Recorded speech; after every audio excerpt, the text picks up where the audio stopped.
Il avait tendu un câble d'acier en plein milieu de la route. À peine avait-il terminé que son compte fut crédité d'1 million. Mais aussitôt, il découvrit quelque chose de terrifiant. Un groupe d'adolescents à moto fonçait droit vers le câble. Le fil était positionné exactement à hauteur du cou. S'il le percutait à cette vitesse folle, il serait inévitablement coupé en deux. John réalisa immédiatement l'horreur de la situation. Il cria pour leur dire de s'arrêter, mais il ne pouvait ne pas l'entendre. Dans ce moment critique, entre la vie et la mort, John se précipita au bord de la route pour arracher le piquet de fer qui maintenait le câble.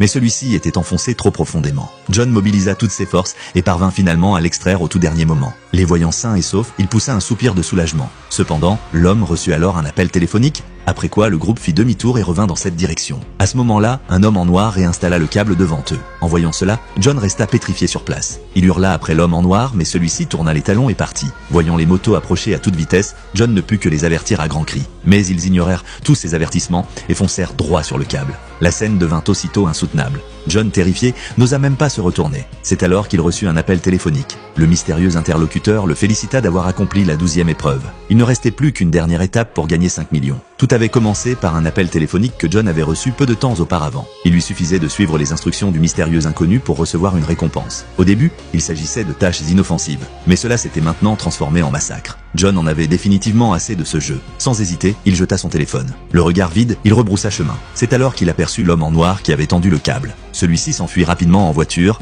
John se lança immédiatement à sa poursuite. En le poursuivant, il se retrouva étrangement de retour chez lui. Sur la porte de la chambre de son père était inscrit le chiffre 13.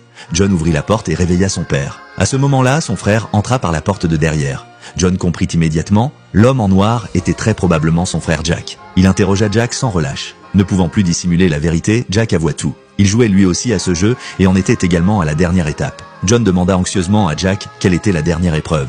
Jack révéla en tremblant la nature de la mission, tuer un membre de sa famille. John supplia Jack d'arrêter le jeu, mais Jack semblait possédé, obsédé uniquement par la récompense finale. Jack sortit alors un pistolet de son sac.